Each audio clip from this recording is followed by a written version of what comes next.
ಕಾರ್ಯಕ್ರಮದಲ್ಲಿ ಮಾಧ್ಯಮದವ್ರು ಬಂದಿದ್ರು, ಅವ್ರ ಪ್ರಶ್ನೆ ಕೇಳಿದಾಗ ನಿಮ್ಮ ಅನುಭವ ಹೇಗಿತ್ತು ಅಂತ ಅವಾಗ ನಾನು ಹೇಳಿದೆ, ಪಾಕಿಸ್ತಾನ ನರ್ಕ ಅಲ್ಲ, ಅಲ್ಲಿರೋ ಜನ ನಮ್ಮ ಹಾಗೆ ಇದ್ದಾರೆ, ಅವರು ಮನುಷ್ಯರೇನೆ, ನಮ್ಮನ್ನ ಚೆನ್ನಾಗಿ ನೋಡ್ಕೊಂಡ್ರು ಅಂತ ಹೇಳಿದೆ. ಆದ್ರೆ ಈಗ ನೀವು ಹೇಳಿದ್ರಿ ನಿಮ್ಮ ಓನ್ ಎಕ್ಸ್ಪೀರಿಯನ್ಸ್, ಆ ಒಂದು ಸಮಾವೇಶದಿಂದ ಅಷ್ಟೇ ನೀವು ನರಕ ಅಲ್ಲ ಅಂತ ಭಾವಿಸ್ತಾ ಇದ್ದೀರಾ? ಯಾಕೆಂದ್ರೆ ನಮ್ಮ ದೇಶದಲ್ಲಿ ನಮ್ಮ ಗಡಿ ಕಾಯುವಂತ ಎಷ್ಟೋ ಯೋಧರು ಸತ್ತು ಹೋಗಿದ್ದಾರೆ.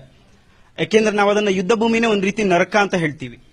ಹಾಗೆ ನೋಡಕ್ ಹೋದ್ರೆ ನಿಮ್ಗೆ ನರ್ಕ ಮಂಗಳೂರಲ್ಲೂ ಇದೆ, ನರ್ಕ ಇಡೀ ಜಗತ್ತಲ್ಲಿದೆ, ಎಲ್ಲಾ ಕಡೆ ನಮ್ ಕಮ್ಯುನಿಟಿಯಲ್ಲಿ ಕೂಡ ನರ್ಕ ಇದೆ. ನಾನು ನರ್ಕಕ್ಕೆ ಹೋಗಿಲ್ಲ, ನೀವು ನರ್ಕಕ್ಕೆ ಹೋಗಿಲ್ಲ, ನರ್ಕ ಹೇಗಿರುತ್ತೆ ಅಂತ ಯಾರಿಗೂ ಗೊತ್ತಿಲ್ಲ. ಬಟ್ ಐ ಆಮ್ ಸೇಯಿಂಗ್, ನಾವ್ ಏನ್ ಹೇಳ್ತಾ ಇದೀವಿ ಟೆರರಿಸಂ ಬಗ್ಗೆ, ಒಬ್ಬ ಸೋಲ್ಜರ್ ಖಂಡಿತವಾಗ್ಲೂ ನಮ್ಮ ದೇಶಕ್ಕೋಸ್ಕರ ಅವ್ರು ಸ್ಯಾಕ್ರಿಫೈಸ್ ಮಾಡಿ ಅವರು ಸಾಯ್ತಾರೆ. ಆ ದೇಶದವರು ಕೂಡ, ಆ ಸೈನಿಕ ಕೂಡ ಅವ್ರ ದೇಶಕ್ಕೋಸ್ಕರ ಅವರು ಸಾಯ್ತಾರೆ. ನಮ್ ದೇಶದಲ್ಲೂ ಕೂಡ ನಾವೇ ಇನ್ನೊಬ್ಬರಿಗೆ ಮರ್ಡರ್ ಮಾಡ್ತೀವಿ. Look at what happen in Mangalore. ಒಬ್ಬ ಬಿಜೆಪಿ ಕಾರ್ಯಕರ್ತನ ಇನ್ನೊಬ್ಬ ಬಿಜೆಪಿ ಕಾರ್ಯಕರ್ತನೇ ಸಾಯಿಸ್ಬಿಟ್ರು.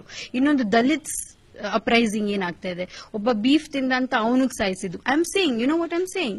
ಹಾಗೆ ನೋಡಕ್ ಹೋದ್ರೆ ನೀವು ನರ್ಕ ಎಲ್ಲಿಲ್ಲಪ್ಪ, ಎಲ್ಲಾ ಕಡೆ ನರ್ಕ ಇದೆ. ಬಟ್ ಐ ಆಮ್ ಸೇಯಿಂಗ್, ಈ ನರ್ಕ ಸ್ಟೇಟ್ಮೆಂಟ್ ಬಿಡಿ ಪಕ್ಕಕ್ಕೆ, ನಾವೇನ್ ಮಾಡ್ತಾ ಇದೀವಿ ಟು ಬ್ರಿಂಗ್ ಅಬೌಟ್ ಯೂನಿಟಿ, ಅದು ಮುಖ್ಯ. Get to the root of the problem. ನಂಬಿಕೆ ಇಲ್ಲ.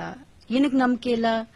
ಜನರ ಮಧ್ಯೆ ಡೈಲಾಗ್ ನಡೀತಾ ಇಲ್ಲ, ಒಬ್ರ ಮೇಲೆ ಒಬ್ರಿಗೆ ಒಂದು ಹೇಟ್ರೆಡ್ ಬಂದ್ಬಿಟ್ಟಿದೆ, ದ್ವೇಷ ಇದೆ. ಏನಕ್ಕೆ ಆ ದ್ವೇಷ? ಯಾಕೆ ನಮ್ಮ ಹಿಂದೂಯಿಸಂ ಅಲ್ಲಿ ಉಪನಿಷತ್ಸಲ್ಲೇ ಹೇಳಿಲ್ವಾ ಆತ್ಮನ್ ಇಸ್ ಬ್ರಹ್ಮನ್ ಅಂತ? ಹಾಗಿದ್ರೆ ಇಷ್ಟು ವಿವಾದಕ್ಕೆ ಕಾರಣ ಏನು ಮೇಡಮ್? ಹಾಗಿದ್ರೆ ನಿಮ್ಮ ಹೇಳಿಕೆ, there is lot of misunderstanding. ನಾವು ಮಾತಾಡಲ್ಲ, ಪ್ಲಸ್ ನಂಬಿಕೆ ಇಲ್ಲ, ಒಬ್ರ ಮೇಲೆ ಒಬ್ರು ದ್ವೇಷ ಇಟ್ಕೊಂಡಿದೀವಿ, ಪ್ಲಸ್ ಪ್ರತಿಯೊಂದು ಡಿಫರೆನ್ಸ್ ನೋಡ್ತೀವಿ, ಪ್ಲಸ್